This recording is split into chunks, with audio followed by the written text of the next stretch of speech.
Usa ka pagtuo, usa ka tingog, usa ka katawhan.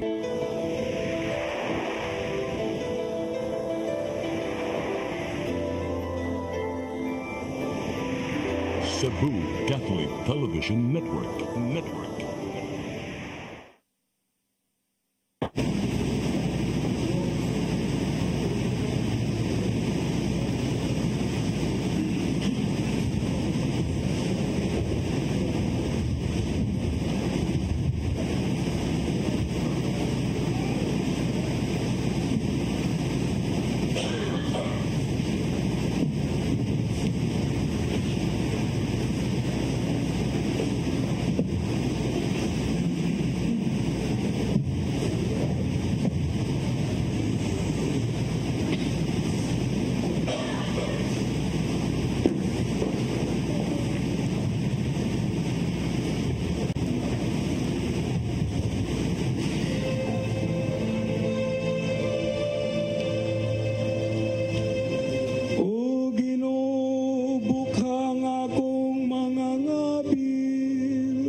sinugdan, karunog sa gihapon, sa katuigan nga tanan.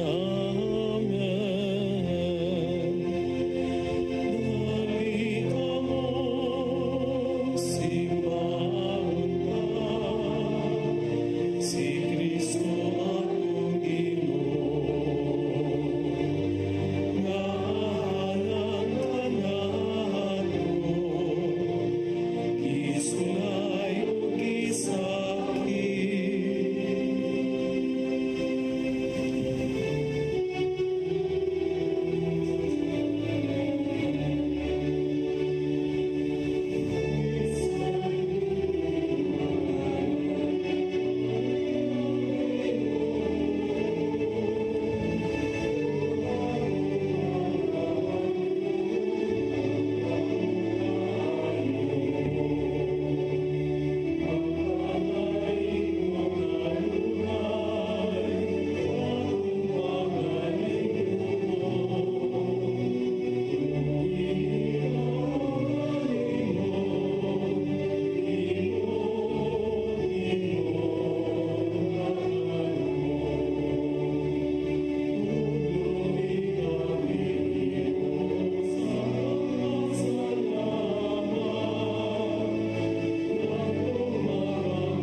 Mauang kalipay ko nga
kamutong sa santos niya nga bukid.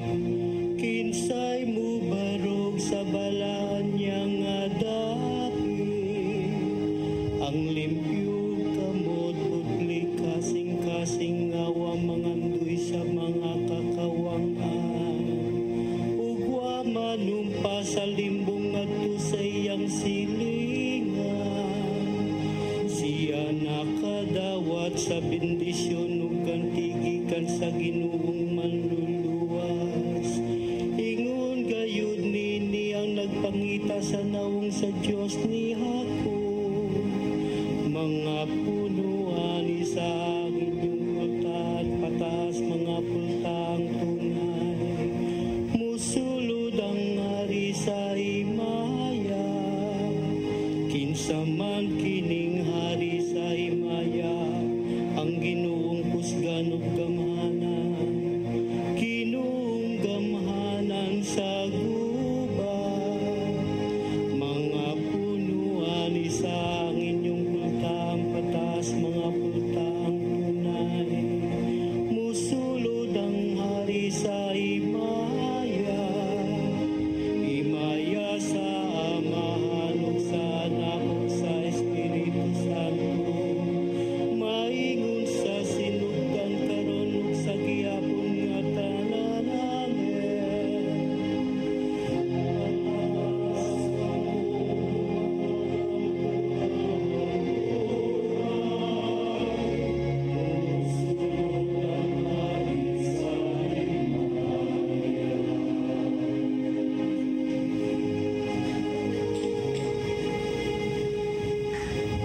Dapigi ang akong kausa ug luwasa ako.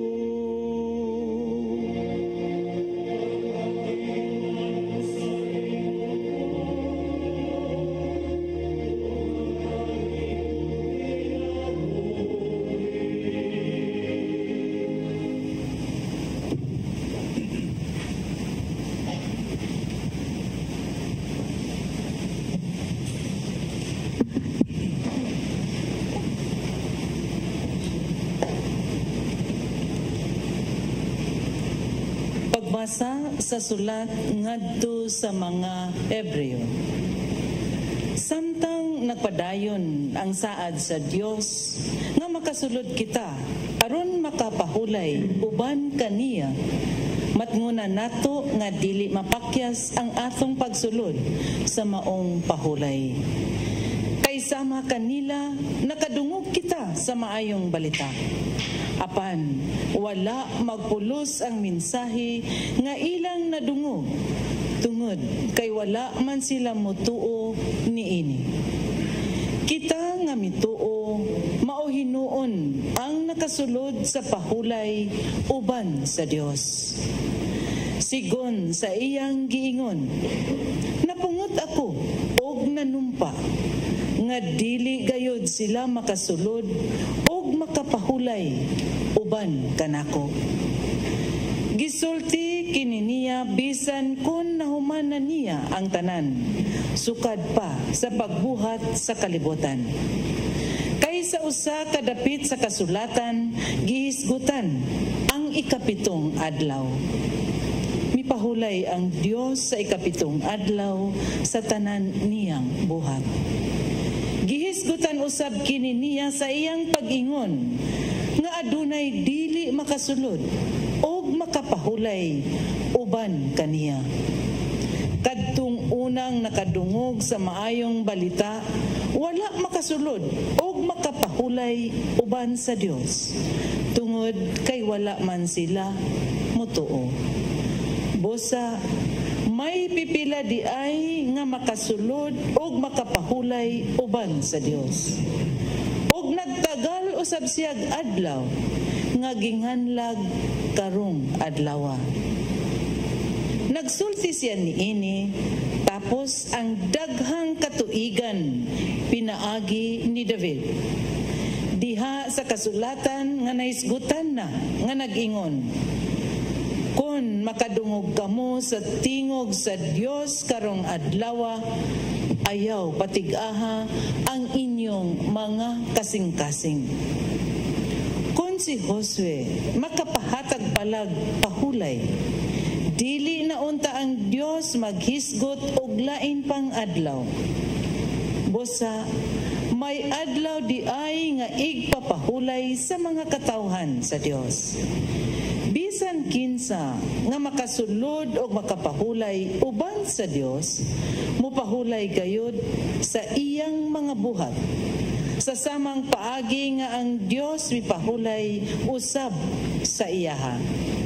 Bosa, maninguha kita sa pagsulod aron mamahulay uban sa Dios. Aron wala na gayud ka nato'y mapakya sa pagsulod gumikan sa atong pagkamasupilon. Kay ang pulong sa Dios buhi o gamhanan. Mas hait pa kaysa bisan unsang espada nga duhay suwab. Mudukot kini hangtod sa kailadman sa kalag sa espiritu, hangtod sa dapit diin nag-abot ang lutahan ug ang kinauyukan. Nag-usisa kini sa mga tinguha sa huna-huna o kasing-kasing sa tao, ug walay butang matago gikan sa Dios. Ang tanan dayag og makita sa iyang mga mata, og kitang tanan magahatag unya kaniyag husay sa atong mga binuhatan.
Pagbasa gikan sa karaang sermon sa Sabado Santo.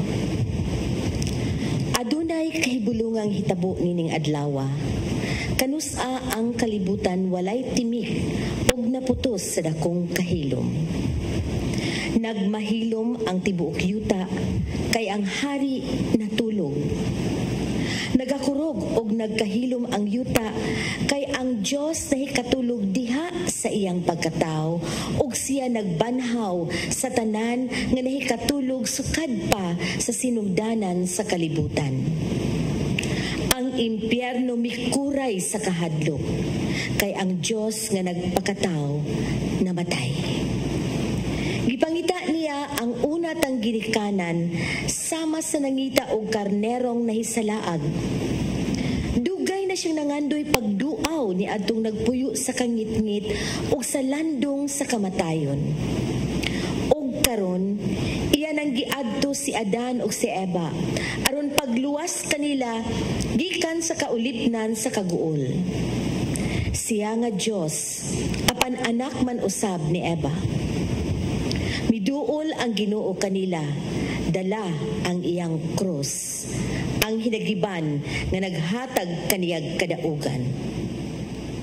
Sa pagkakita ni Adan kaniya, ang unang tao nga iyang binuhat, sa tumang kahadlok misinggit sa tanang katawhan, ang akong Ginoo maanaa unta kaninyong tanan. O gitubag siya ni Kristo, maanaa usab kanimo.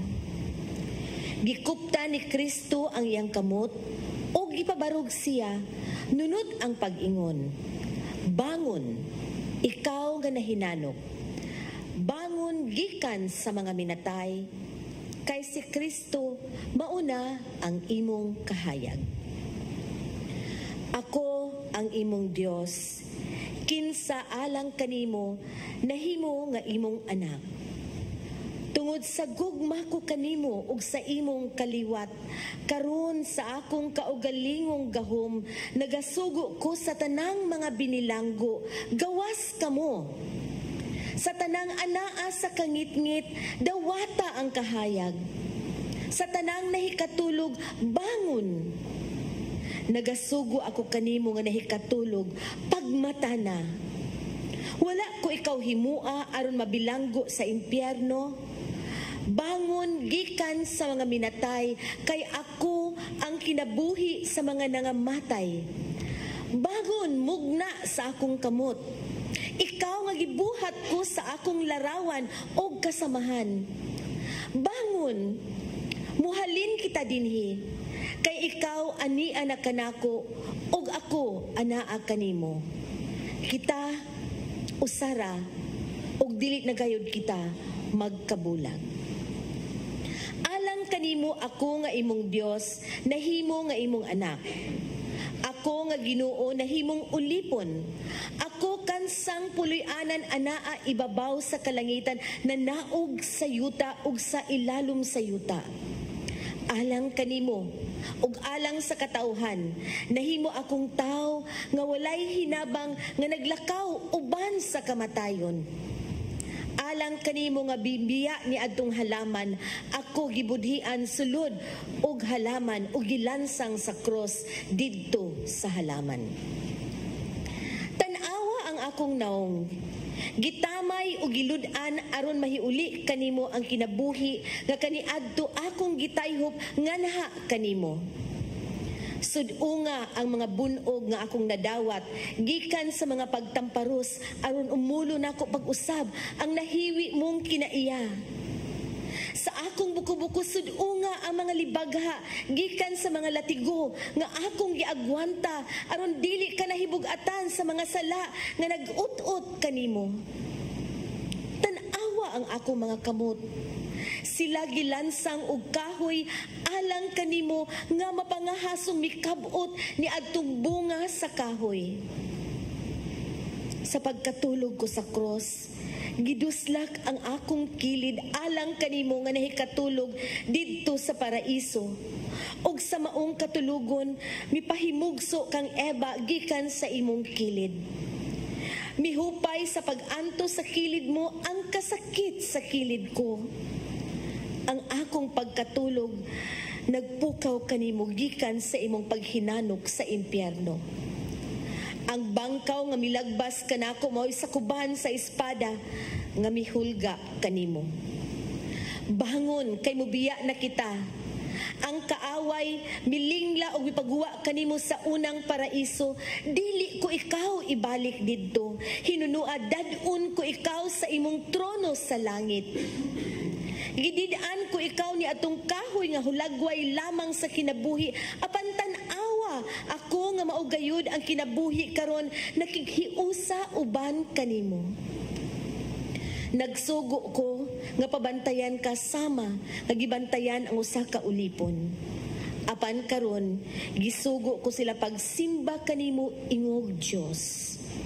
Ang trono nga hinimo sa mga kerubin, mahinangpon nga mudawat kanimo. Andam na ang kasal, gihikay na ang bangkete, gihingpit na ang puloy-anan, giukban na ang mga bahandi sa tanang kaayuhan. Walay lain nga giandaman ni ining gingharian sa langit, gawas kanimo, sukad pagayod sa sinugdanan. Amen.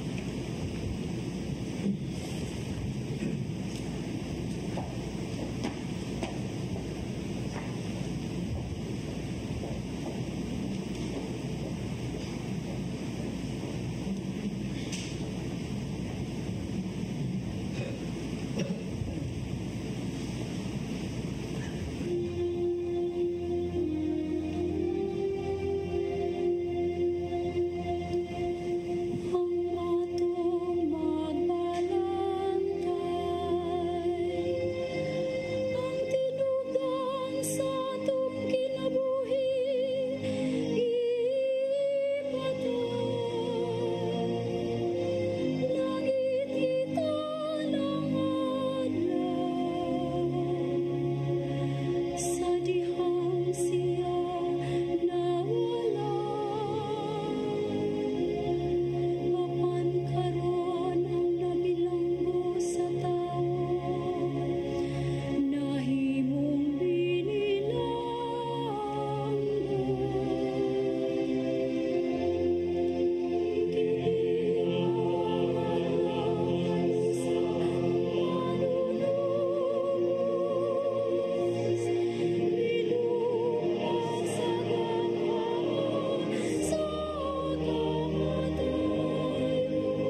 kamatayon.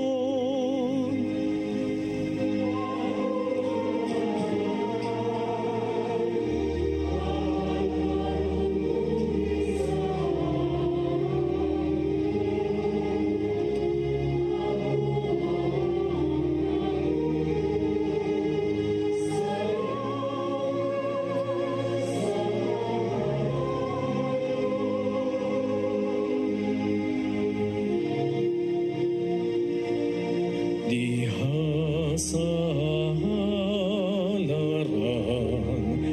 dayga ang Ginoo sa iyang gahom. Tungod sa buhat sa iyang kamot, dayga ang iyang kahalangdon,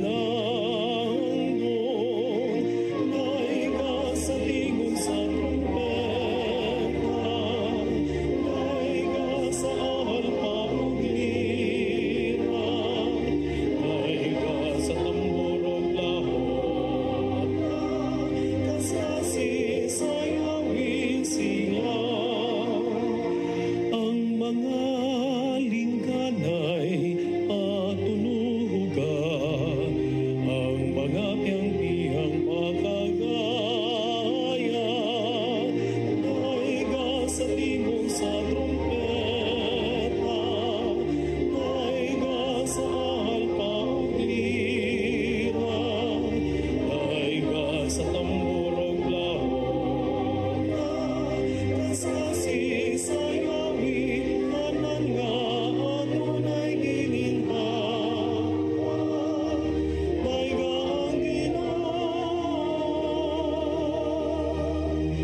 Pagbasa gikan ni Propeta Osca.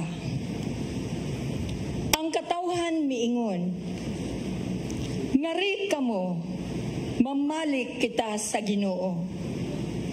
Kay gikunis-kunis kita niya, aron iyang ayuhon. Gisamaran, aron iyang bindahian. Tapos sa duha ka adlaw, buhion kita niya ug bangonon kita niya sa ikatulong nga adlaw. Ug magpuyo kita sa iyang atubangan. Kinahanglan makailagayod kita sa Ginoo. Ang iyang pagpanaw sama sa kasiguro sa kadlawon. Muanhi siya kanato sama sa alindahaw ug sa uwan, panahon sa tingpugas.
sa kami o manunubo sa kalibutan. Mituaw kining imong mga tinubos, pinagi sa imong dugong, kamatayon dito sa krus.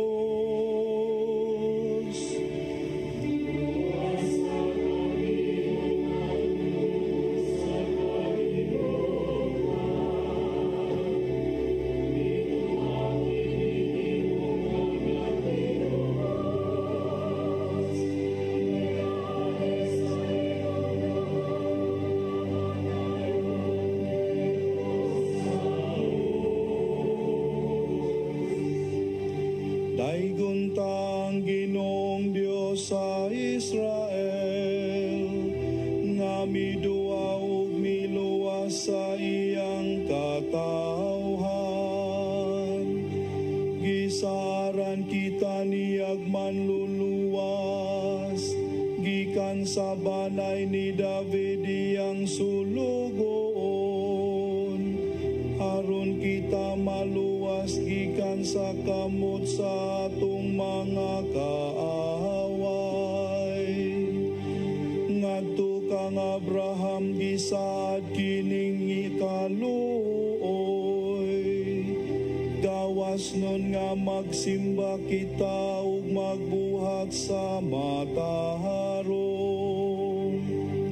Ug ikaw bata, pagatawg og propeta sa labing halangdon. Maguna ka sa Ginoo aron andamon mo ang iyang agianan. Aron ang iyang katawhan masayod nga sila adunay kaluwasan. Gumikan sa pagpasaylo sa ilang mga sala. Pinagi sa Dios nung kaloy, musidla kang banag-banag nganhi ka nato. Aron mo lamdag niyadtong nagpuyo sa kangit-ngitan, ubos sa landong sa kamatayon. Ug paghatod ka nato ngadto sa dalan sa panagdaig. Himaya sa Amahan ug sa Anak ug sa Espiritu Santo, maingon sa sinugdan, karon ug sa gihapon sa katuigan nga tanan. Amen. Luwas sa kami o manunubo sa kalibutan, ituaw kining imong mga tinubos, pinagi sa imong dugong, kamatayon dito sa krus.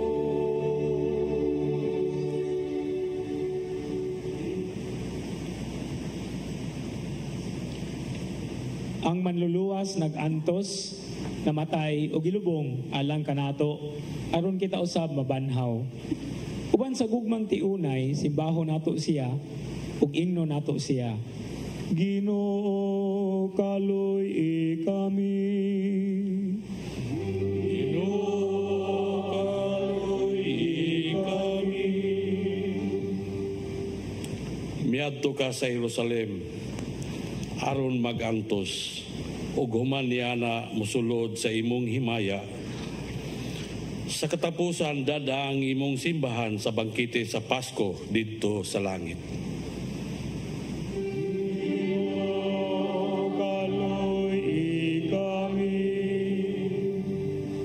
Gikan ka sa krus ug gitusok sa bangkaw sa usa ka sundalo. Nangamuyo kami, tambali ang among mga samad.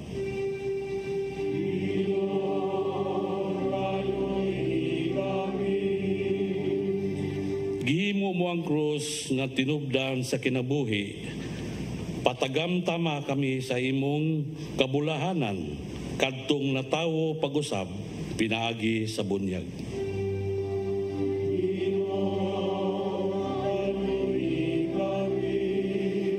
Gikan sa krus, gipasaylo mo ang naghinulsol nga kawatan. Kami usab pasaylua sa among mga sala.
Saway kinutubang kahoy, ang pagigugma kanimo mao ang pag-antos.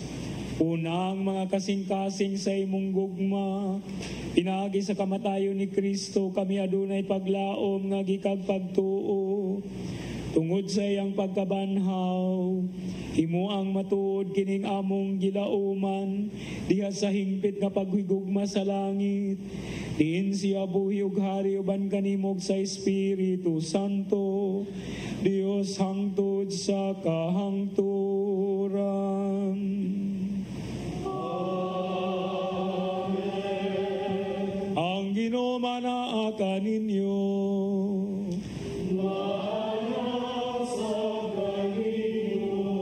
Manalangin kaninyo ang makagagaom nga Dios, ang Amahan ug ang Anak ug ang Espiritu Santo. Amen.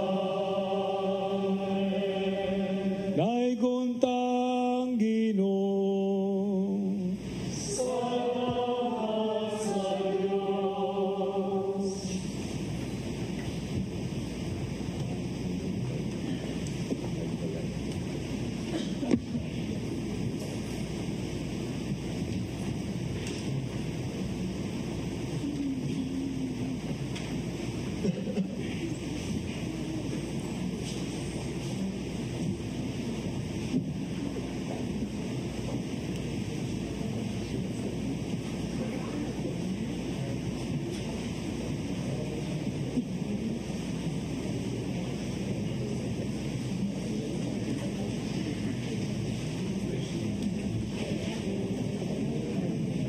Let your appetite be just right at 62 Bening Meat Store, 6